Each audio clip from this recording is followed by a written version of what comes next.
कहानी की शुरुआत होती है साल 1996 में, जब एजेंट्स की एक टीम एक हॉस्पिटल पहुंची और वहां से कई अनाथ बच्चों को उठा ले गई। हर बच्चे पर उन्होंने एक खास निशान लगाया, क्योंकि इन बच्चों को एक स्पेशल प्रोग्राम के लिए चुना गया जहां इन्हें परफेक्ट सैनिक बनाया जाना था। इन मासूमों को बेहद मुश्किल तालीम से गुजारा गया, जिसमें इन्हें सिखाया गया कि कमजोरी कोई रास्ता नहीं होती और हर वक्त इन्हें परफेक्ट रहना है, हमेशा हुक्म मानना है और कभी कोई भावना नहीं दिखानी। बच्चों को जानवरों की लड़ाई और एक दूसरे को मारते हुए दिखाया गया, ताकि उनके मन से हिंसा का डर पूरी तरह निकल जाए। इन्हें हर वक्त सख्त निगरानी में रखा गया और अपने कमरों से बाहर निकलने तक की इजाजत नहीं थी। जब ये बच्चे 8 साल के हुए तब इनके दिमाग और बाकी हुनर की ट्रेनिंग शुरू कर दी गई। अब इन्हें रोज एक कमरे में बैठकर तरह तरह की पहेलियां और रणनीति के मुश्किल सवाल हल करने पड़ते। जब ये 12 साल के हुए तो ट्रेनिंग और भी बेरहम हो गई। अब इन बच्चों को रोज कई मील दौड़ना होता और अपने शरीर को एकदम चुस्त हालत में रखना पड़ता।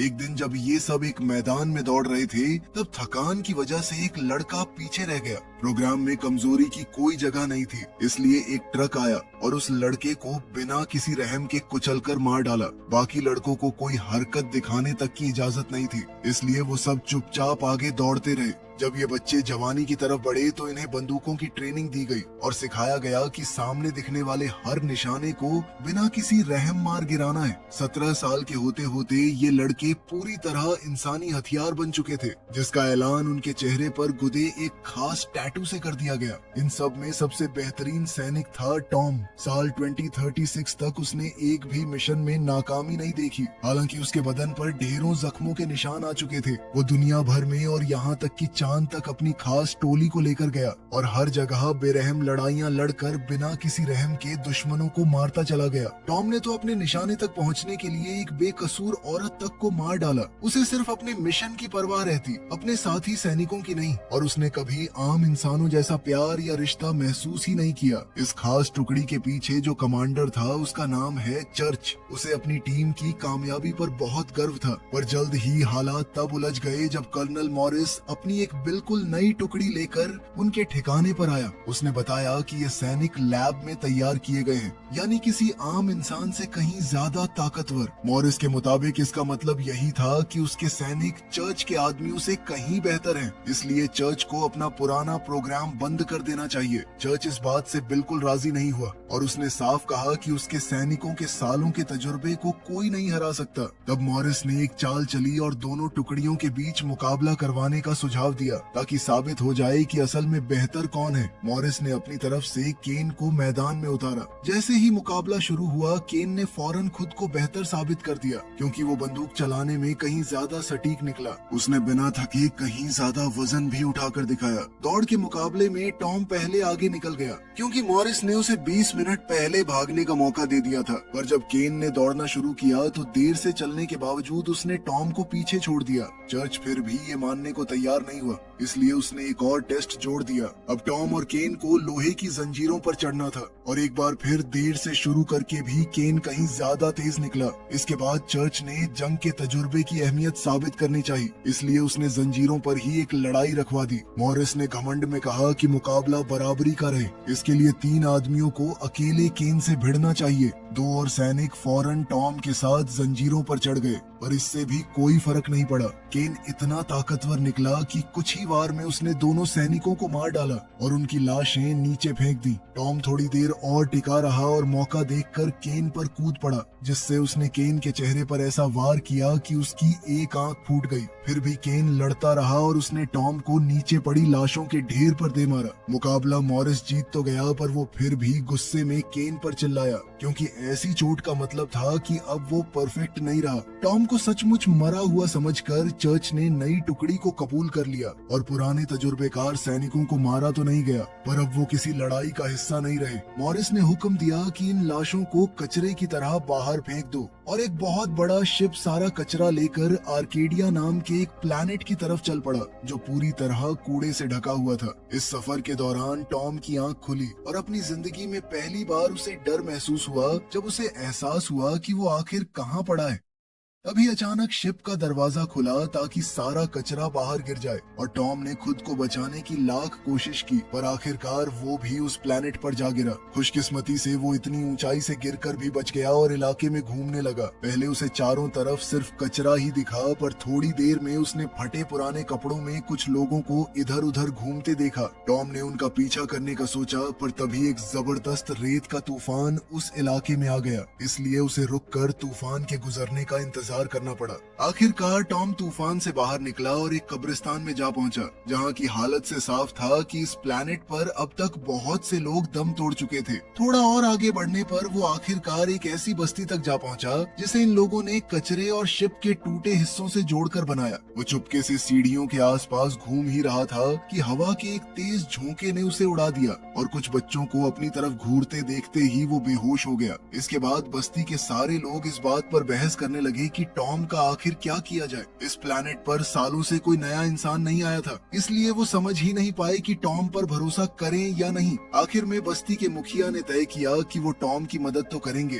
पर मैक्स उस पर नजर रखेगा। उधर मैक्स की बीवी सैंड्रा टॉम की देखभाल करने लगी। इस जोड़े का एक छोटा बच्चा भी था जिसका नाम नेथन था, जो टॉम को लेकर बहुत उत्सुक रहता, पर वो उसे टॉम के पास जाने नहीं देते थे। जब टॉम आखिरकार इतना ठीक हो गया कि बिस्तर से उठ सके, तो उसने उस परिवार को साथ में हंसते खेलते देखा और उसे खुद समझ नहीं आया कि वो क्या महसूस करे। मैक्स ने उसे दिखाया कि उसने उसके लिए एक बैसाखी बनाई है और टॉम ने फिलहाल शांत रहने का फैसला किया। शाम को वो परिवार टॉम को सबके साथ खाने वाले बड़े कमरे में ले गया, जहाँ सब लोग उससे थोड़ा सहमे रहे, क्योंकि वो बहुत ज्यादा खाता था, कुछ बोलता भी नहीं था और ऊपर से उसके चेहरे पर सोल्जर्स वाले टैटू भी बने हुए थे। जब किसी ने उससे पूछा कि उसका आखिर माजरा क्या है, तो टॉम ने अपनी कहानी सुनाई कि किस तरह उसे बदलकर बेहतर सैनिकों को रिक्रूट कर लिया गया, और ये सुनकर लोगों के दिल में उसके लिए थोड़ी हमदर्दी जाग गई। इसके बाद टॉम अपना ज्यादातर वक्त सैंड्रा के साथ बिताने लगा और रोजमर्रा के छोटे मोटे काम सीखने लगा। सैंड्रा ने इसी दौरान उसे बस्ती के बारे में बताया कि ये छोटा सा कस्बा हमेशा से यहाँ नहीं था,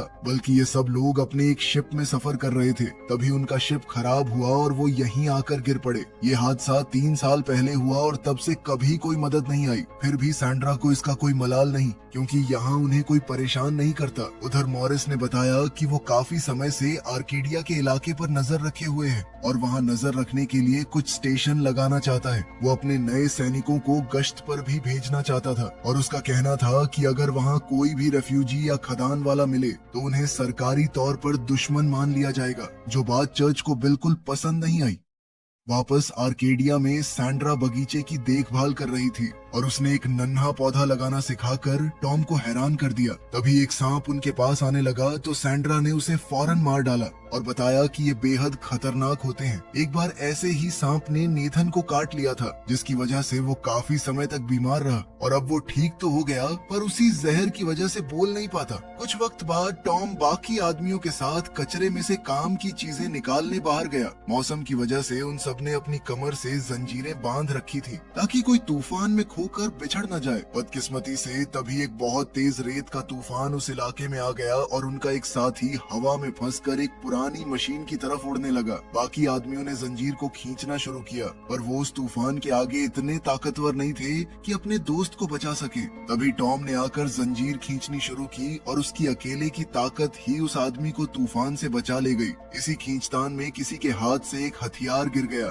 जिसे टॉम ने उठा लिया, पर आदमियों ने उसका शुक्रिया अदा करते हुए फौरन वो हथियार वापस मांग लिया। तभी एक शिप उनके ऊपर से उड़ा तो टॉम के मन में उत्सुकता जागी, पर उसे बताया गया कि कचरा गिराने वाले ये शिप सिर्फ कूड़ा फेंक कर बिना किसी से मिले चले जाते हैं। दिन गुजरते गए और टॉम धीरे धीरे बस्ती की जिंदगी का आदी हो गया। वो आदमियों के साथ कचरा छांटता और सैंड्रा के साथ घर के काम निपटाता। एक शाम टॉम सैंड्रा को देखने में इतना खोया रहा कि गलती से उसकी उंगली कट गई और उसे दर्द का एहसास तक तब हुआ जब सैंड्रा ने उसका जख्म साफ किया। सैंड्रा ने जानना चाहा कि एक सैनिक की जिंदगी आखिर कैसी होती है, लेकिन जब टॉम ने अपनी पिछली जिंदगी के बारे में बताना शुरू किया तो सैंड्रा ये सब सुनकर चौंक गई। सैंड्रा ने उसे गले लगाकर कहा कि सब ठीक हो जाएगा, जब क्रिसमस का वक्त आया तो बस्ती में एक बहुत बड़ी पार्टी रखी गई। टॉम की जिंदगी ठीक चल रही थी कि तभी कुछ पटाखे फूटे और टॉम ने उन्हें गोली की आवाज समझ लिया। इससे उसके अंदर का पुराना सदमा जाग उठा और उसे अपनी उस भयानक ट्रेनिंग का एक एक मंजर याद आने लगा। खुद से डरकर टॉम छत पर जा छिपा और दूर से ही पूरी पार्टी को देखता रहा। अगले दिन उसने एक जुगाड़ लगा के पंचिंग बैग बनाया और उस पर मुक्के बरसाते हुए अपनी फ्रस्ट्रेशन निकालने लगा। पर इससे उल्टा मौत और तबाही से भरी ढेरों यादें ताजा हो गईं, जिनमें वो पल भी था जब उसे एक बच्चे तक को मारना पड़ा। तभी एक आदमी टॉम को कोई तोहफा देने उसके पास आया, पर टॉम अब भी अपनी यादों में इस कदर खोया हुआ था कि उसे वो आदमी सिर्फ एक दुश्मन नजर आया। इसलिए उसने उसका गला पकड़कर उसे नीचे गिरा दिया। उसने तो उस आदमी को एक मशीन में फेंककर लगभग मार ही डाला था, पर खुशकिस्मती से वो ठीक वक्त पर होश में आ गया और उसे एहसास हुआ कि बहुत सारे लोग ये सब देख रहे हैं। अब सब लोग एक बार फिर उससे डरने लगे, खासकर तब जब वो उस बैग को तब तक घूंसे मारता रहा जब तक उसके हाथों से खून न बहने लगा। इस मंजर ने उसके अंदर एक और याद जगा दी, जिसमें वो एक कमरे में अपने ही एक साथी बच्चे को बुरी तरह पीट रहा था, जबकि उसका उस्ताद उसे याद दिला रहा था कि उसे कभी कोई रहम नहीं दिखाना।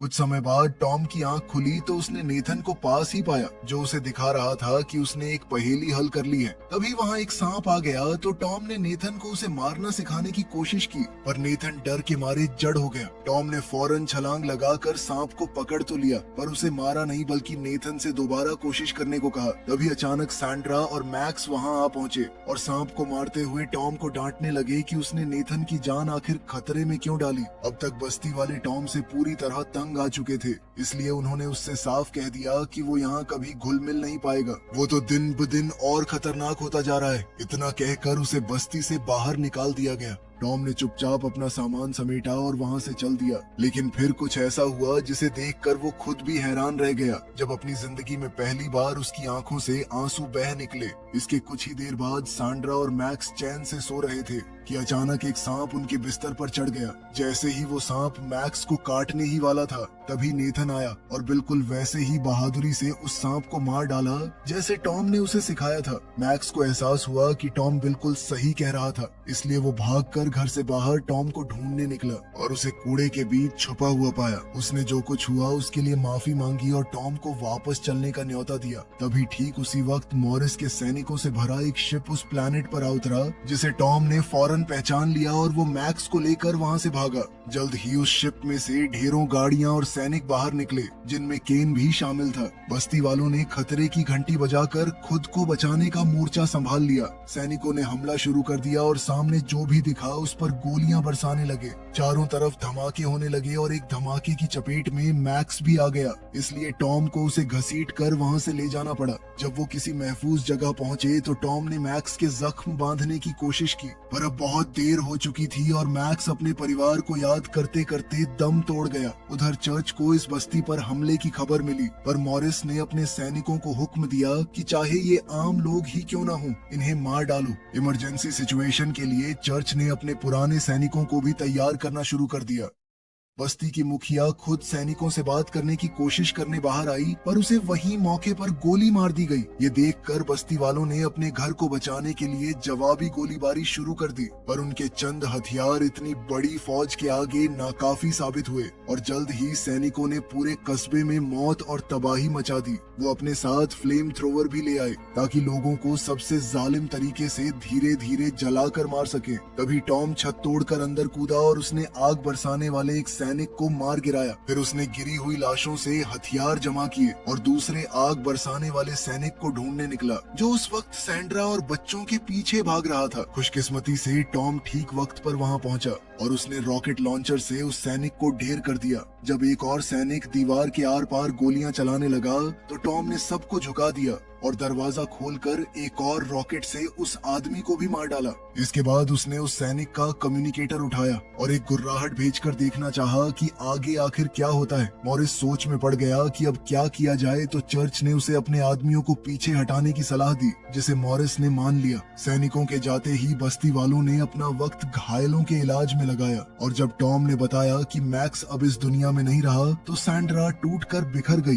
टॉम ने जितने हथियार मिल सके सब जमा किए और अपना चेहरा रंग कर बदला लेने के लिए तैयार हो गया। टॉम चुपके चुपके वहाँ पहुँचा जहाँ शिप उतरा था और एक गाड़ी पर गोली चलाकर अफरा तफरी मचा दी। सैनिक उसे ढूंढने बाहर निकले और टॉम ने अंधेरे में छिपकर एक एक करके उन पर हमला किया। उसने एक आदमी को छत से नीचे धकेला और दूसरे पर एक सांप फेंक दिया। फिर टॉम ने पानी में छिपकर एक सैनिक को चाकू घोंपा और 2 और को गोलियों से चौंका दिया। जब और सैनिक मदद के लिए आए तो टॉम उनकी जवाबी गोलियों की परवाह किए बिना उन सबको भूनने लगा। दरअसल उसने तो एक पुतला खड़ा कर रखा था और दूर से डोरियों के सहारे उस हथियार को चला रहा था। साथ ही उसने वहाँ कुछ एक्सप्लोसिव्स भी लगा रखे थे जिन्हें एक साथ चलाकर उसने कई आदमियों को एक ही पल में उड़ा दिया। तभी एक रेत का तूफान आ गया, इसलिए टॉम ने खुद को एक पुरानी मशीन से बांध लिया, जबकि तूफान बाकी बचे आदमियों को उड़ा ले गया। आखिर में जो सैनिक बचे वो अपनी गाड़ियों में थे, इसलिए टॉम ने ऊपर से छलांग लगाकर एक छत पर उतरते ही जो भी आदमी दिखा उस पर गोली चलानी शुरू कर दी।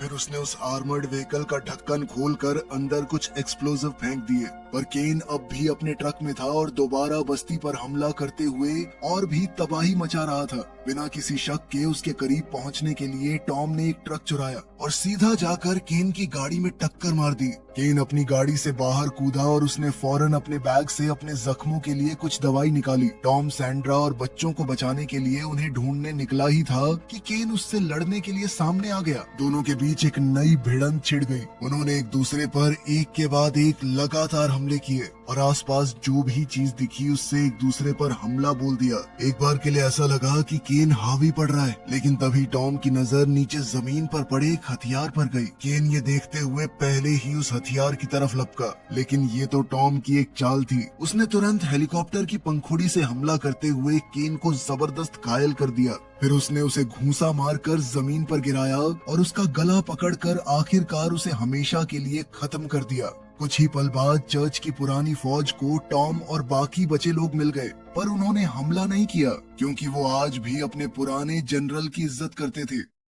उधर मॉरिस को एहसास हुआ कि उसके सारे आदमी मारे जा चुके हैं, इसलिए उसने चर्च को हुक्म दिया कि पुराने सैनिकों को छोड़कर शिप उड़ा दे। जब चर्च ने इसका विरोध किया तो मॉरिस ने उसे वहीं मार डाला। तभी पुरानी टुकड़ी ने शिप में घुसकर मॉरिस को पकड़ लिया और उसे टॉम के सामने ले आए, जिसे देखकर मॉरिस इतना डर गया कि गिड़गिड़ाते हुए उसने अपनी पैंट तक गीली कर दी। इसके बाद मॉरिस और उसके सलाहकारों को शिप से बाहर आर्केडिया पर फेंक दिया गया, जहाँ एक बॉम्ब फटा और उन सबको खत्म कर दिया। शिप महफूज तरीके से उड़ चला और तभी पता चला कि बस्ती के बचे हुए सारे लोग भी इसमें सवार हो चुके हैं, जो अब किसी बेहतर जगह बसने के लिए जा रहे थे। आखिर में नेथन ने टॉम से उसे गोद में उठाने को कहा और इसी पल टॉम ने पहली बार जाना कि सच्चा प्यार महसूस करना आखिर कैसा होता है। इस एक खूबसूरत पल ने उसकी बेरंग से जिंदगी में आखिरकार रंग भर दिए। वीडियो पसंद आई तो लाइक कर देना, चैनल को सब्सक्राइब कर लेना। मिलते हैं अगली वीडियो में।